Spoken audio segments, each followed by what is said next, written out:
Assalamualaikum warahmatullahi wabarakatuh. Perkenalkan, nama saya Muhammad Rizky Hasanuddin, NPM 19640189, kelas reguler Malang Banjarmasin, Fakultas Teknik Prodi Teknik Sipil dari Universitas Islam Kalimantan Muhammad Arsyad Al-Banjari. Di sini saya akan menjelaskan untuk mata kuliah K3 dan Hukum Tenaga Kerjaan yang berjudul Safety dan APD K3. Untuk penjelasan lanjut lebih, tonton video berikut ini. Oke. Safety Talk dan APD ketiga. Penggunaan alat pelindungan diri merupakan urutan terakhir dalam pengendalian risiko. The last line of defense. Menggunakan APD bukan untuk mencegah kecelakaan, tetapi untuk mengurangi dampak atau konsekuensi dari suatu kejadian, sehingga jangan pernah mendewa-dewakan APD. Dalam penggunaan berikut, ini beberapa informasi yang perlu Anda ketahui tentang pemilihan dan pemakaian APD yang ditulis oleh Buntara 2015 dalam bukunya yang berjudul Panduan Praktis Keselamatan dan Kesehatan Kerja dan untuk Industri. Ketentuan pemilihan APD dapat memberikan perlindungan yang cukup terhadap bahaya-bahaya yang dihadapi oleh pekerja. Harus sering mungkin dan tidak menyebabkan rasa ketidaknyamanan yang berlebihan. Tidak mudah rusak. Suku cadang yang mudah diperoleh. Harus memenuhi ketentuan standar yang telah ada sesuai Pasal 2 Perkemenker Nomor 8 Tahun 2010 atau SNI. Dapat dipakai secara fleksibel, tidak menimbulkan bahaya-bahaya tambahan bagi pemakainya, tidak membatasi gerakan dan preferensi sensoris pemakaian. Apakah di tempat kerja ditemukan bahaya yang mengharuskan pekerja menggunakan alat pelindung diri? Sejauh manakah tingkat berbahaya tersebut? Sejauh manakah alat pelindung diri tersebut dibutuhkan oleh pekerja, atau alat pelindung diri apa yang harus dipakai? Bagaimana seseorang dapat menjamin bahwa APD tidak hanya dipakai, tetapi digunakan secara tepat oleh pekerja? Hal-hal yang harus diperhatikan saat menggunakan APD: menyesuaikan alat pelindung diri dengan ukuran tubuh, memastikan alat pelindung diri berfungsi dengan baik dan benar.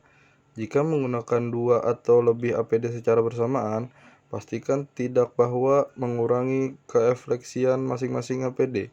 Segera melapor jika merasakan gejala rasa sakit atau tidak nyaman menggunakan APD. Melaporkan kepada pihak yang bertanggung jawab jika diperlukan perhatian khusus menggunakan APD.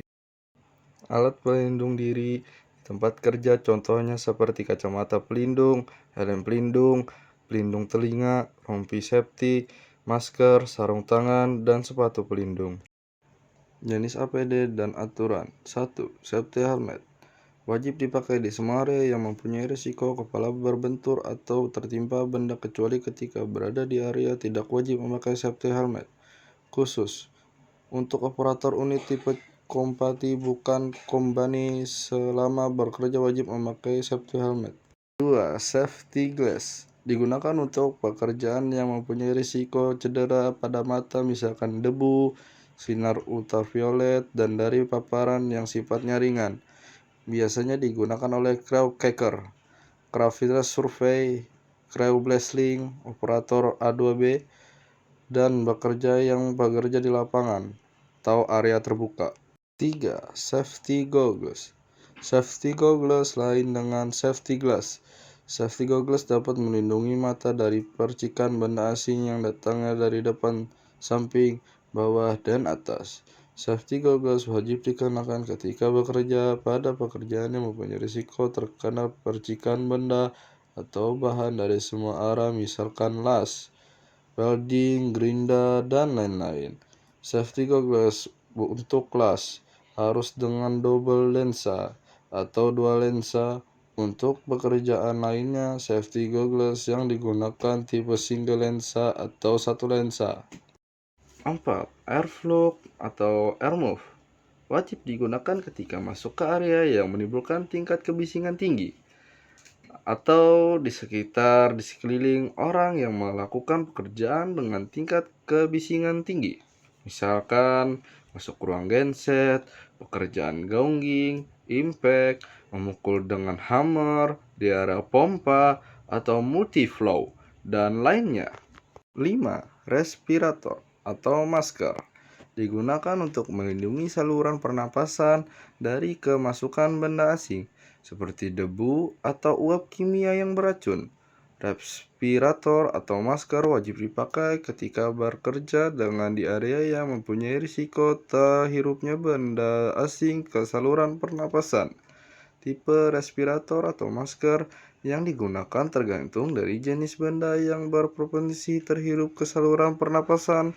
Jika debu, digunakan bermasker debu, misalnya untuk ceker, drum filament, dan lain-lain. Jika uap atau zat kimia, digunakan masker kimia, misalnya blaster, welder, dan lain-lain. 6. Sepatu safety merupakan APD yang wajib digunakan bagi pekerja yang memiliki potensi kaki tertimpa barang, objek yang berat, lantai yang licin, atau memiliki potensi terpeleset. Kemudian permukaan jalan yang tidak rata atau terdapat benda tajam. Sepatu safety juga memiliki kemampuan untuk menambah bahan kimia, benda panas, dan lainnya sesuai dengan spesifikasinya. 7. Full body harness digunakan pada pekerja yang dilakukan oleh ketinggian minimal 1,8 meter. Fungsi dari APD ini adalah untuk memproteksikan pekerja dari bahaya jatuh.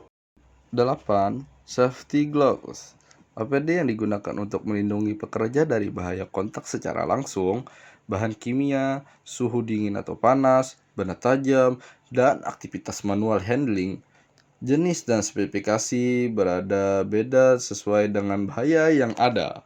Kesimpulannya adalah keselamatan bebas dari risiko buruk yang tak dapat diterima. Konstruksi merupakan sesuatu kegiatan pembangunan sarana maupun prasarana. Dalam sebuah bidang arsitektur atau teknik sipil, sebuah konstruksi juga dikenal sebagai bangunan atau satuan infrastruktur pada sebuah area atau pada perbedaan area. Walaupun kegiatan konstruksi dikenal sebagai suatu pekerjaan, tetapi dalam kenyataan konstruksi merupakan suatu kegiatan yang terdiri dari beberapa pekerjaan yang lain berbeda. Sekian penjelasan dari saya. Salah hilap mohon maaf. Wassalamualaikum warahmatullahi wabarakatuh.